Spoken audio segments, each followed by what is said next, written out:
रात के 12:30 बज रहे थे। कोल्हापुर में धाराशिव जाने वाली सीनियर कॉलेज के छात्रों की बस जंगल के रास्ते से गुजर रही थी। ट्रिप खत्म करके वे वापस धाराशिव आ रहे थे। दिन भर मौज मस्ती करने की वजह से सभी छात्र थक कर सो गए थे। दरवाजे की सीट के पास विकास सर और सुशील सर खर्राटे ले रहे थे। बस ड्राइवर विजय मामा भी नींद में बस चला रहे थे। उनके बगल वाली सीट पर प्यून पांडू मामा बैठे हुए थे कि तभी बस के सामने जंगली सुअरों का झुंड आया। विजय मामा ने बस जंगल में रोक दी। कुछ देर में जब रास्ता खाली हुआ तो बस फिर से चलने लगी। कुछ ही देर में विकास सर के पीछे ही दूसरी सीट पर बैठा श्याम नींद से जाग गया। श्याम की उम्र 21 साल थी। पढ़ाई में बहुत तेज था, लेकिन हमेशा अकेला रहने वाला। ना किसी से बनती थी, ना ही उसका कोई दोस्त था। वह दूसरी सीट पर अकेला बैठा हुआ था। सर, टॉयलेट जाना है। सर ने आधी आंखें खोलकर खिड़की से बाहर देखा। बस अभी भी जंगल में ही थी। थोड़ी देर बैठ जाओ, जब जंगल खत्म होगा तब मुझे उठा दो, मैं बस रोक दूंगा, वे बोले और फिर आंखें बंद कर सो गए। श्याम बस की खिड़की से बाहर देखने लगा और जंगल खत्म होने का इंतजार करने लगा। कुछ ही देर में जंगल खत्म हुआ और बस वीरान जगह पर आ गई। उसने विकास सर को जगा दिया और उन्होंने ड्राइवर से बस को रोकने के लिए कहा। जैसे ही बस रुकी, विकास सर बोले, किसी को टॉयलेट होना है तो अभी उतर जाओ, वरना बस सीधे धाराशिव जाकर ही रुकेगी। आवाज सुनकर पिछली सीट पर बैठा श्रीकांत नींद से जाग गया। विकास सर टॉर्च लेकर पहली बस से बाहर उतर गए। उनके पीछे पीछे श्याम और श्रीकांत भी उतरे और वो दोनों अलग अलग झाड़ी के पीछे टॉयलेट करने गए। श्याम टॉयलेट करके वापस आया, लेकिन श्रीकांत अभी भी नहीं आया था कि तभी श्रीकांत जोर से चिल्लाया। उसकी आवाज सुनकर विकास सर और श्याम उसकी ओर भागे, लेकिन तभी श्रीकांत झाड़ी से बाहर आया। क्या हुआ, क्यों चिल्लाए थे?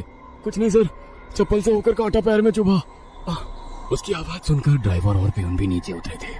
वो सब बस में वापस चढ़ने ही वाले थे कि तभी एक बाइक बस के सामने आकर रुक गई। अरे भाई साहब, यहाँ के नहीं हो क्या आप?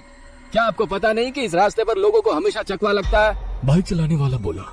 चकवा नाम सुनकर विकास सर बोले, हाँ पता है, हम बस निकल ही रहे हैं। और वो सब बस में बैठ गए। सर, वो आदमी किस चकवे के बारे में बात कर रहा था? प्यून ने अगली सीट से ही मुड़कर विकास सर से पूछा। हिंदी में चकवा मतलब छलावा, छलावा मतलब भूत। कहते हैं जो लोग रात में सफर करते हुए मरते हैं उनकी आत्मा छलावा बन जाती है।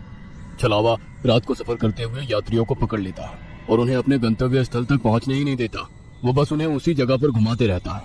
कितना भी भाग लो या फिर गाड़ी तेज भगाओ, आप उसी जगह पर आप पहुंच जाओगे जहां आपको छलावा ने पकड़ लिया था। या फिर वो लोग रास्ते से भटक जाएंगे और उस जगह पहुंच जाएंगे जहां पर छलावा उन्हें ले जाना चाहता है, विकास सर ने बताया।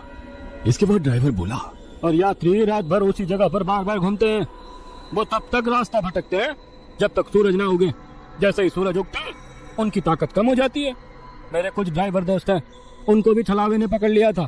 कहते हैं छलावा बस उन्हीं यात्रियों को पकड़ता है जो थके हुए होते हैं, क्योंकि उन पर हावी होना बहुत आसान होता है ना। फिर तो छलावा बहुत ही खतरनाक है। प्यून घबराते हुए बोला, अरे कुछ खतरनाक नहीं है, ये सब अंधविश्वास है। ड्राइवर जब थक जाता है तो रात में उसे रास्ता समझना मुश्किल हो जाता है, इसलिए उसे भ्रम हो जाते हैं और वो रास्ता भटकता है। इसे ही अनपढ़ लोगों ने भूत यानी चकवा या छलावा का नाम दिया है, विकास सर बोले। ये सभी बातें श्याम और श्रीकांत सुन रहे थे। नहीं सर, छलावे होते हैं और कुछ छलावे तो जानलेवा भी होते हैं। मेरे दादाजी को छलावे ने इतना परेशान किया था कि मरते मरते बचे थे। रात को जितने भी एक्सीडेंट होते हैं उनमें से कुछ ना कुछ एक्सीडेंट छलावे के कारण ही होते हैं।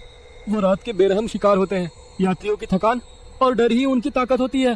शिकारियों की तरह ही वे यात्रियों को डराते हैं, भगाते हैं और उनकी जान लेकर उनका शिकार करते हैं। हमें बस इतना पता चलता है कि कार एक्सीडेंट में उनकी मौत हो गई है, लेकिन मौत का कारण छलावा ही होता है सर। श्याम ने डरावनी आवाज में कहा। सर, इस का कुछ मत सुनो, इसकी बुआ राइटर है, उन्हीं से सुनी होंगी ये बातें। और राइटर लोगों का तो काम ही होता है बातें बनाना, उसी से तो उनका घर चलता है। पिछली सीट पर बैठे श्रीकांत ने कहा, श्रीकांत चुप हो जाओ और सो जाओ, उन्होंने डांटते हुए कहा। और उसके बाद सभी लोगों ने आंखें बंद कर ली और सो गए। कुछ समय बीता। श्याम अभी भी जाग रहा था और खिड़की से बाहर देख रहा था। बस किसी जंगल के बीचों बीच से गुजर रही थी कि तभी उसने देखा कि रास्ते के किनारे एक बंद पड़ी चाय की टपरी है। लेकिन ये चाय की टपरी तो मैंने पीछे भी पहले वाले जंगल में देखी थी, वो मन ही मन बोला और खिड़की के बाहर देखने लगा। तब उसे पता चला कि वो तो वही जंगल है जो वीरान जगह से पहले आया था।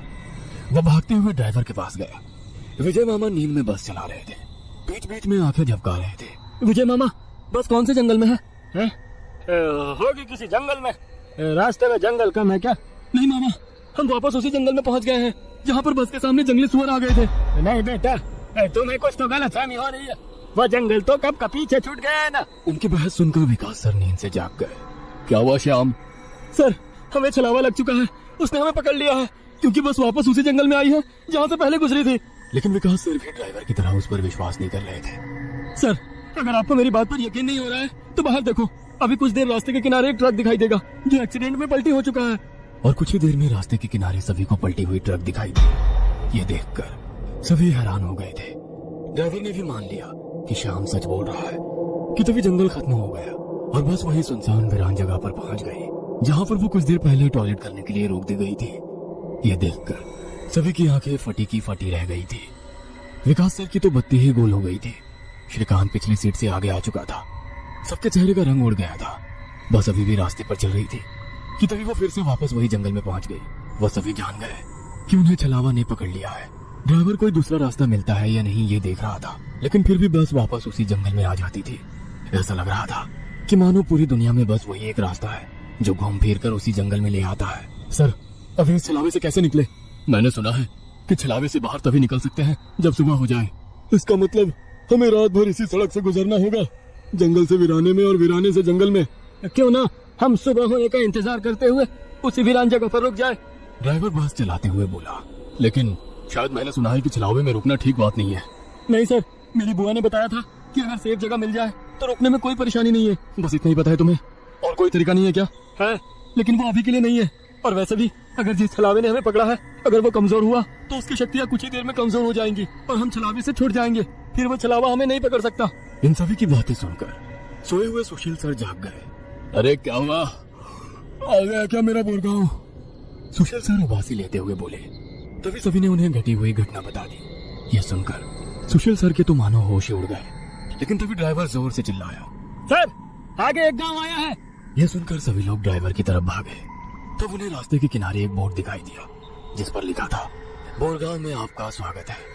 यह देख सुशील सर जोर से चिल्लाए, ये तो मेरा गांव है, लेकिन हम यहाँ इतने जल्दी कैसे पहुँचे?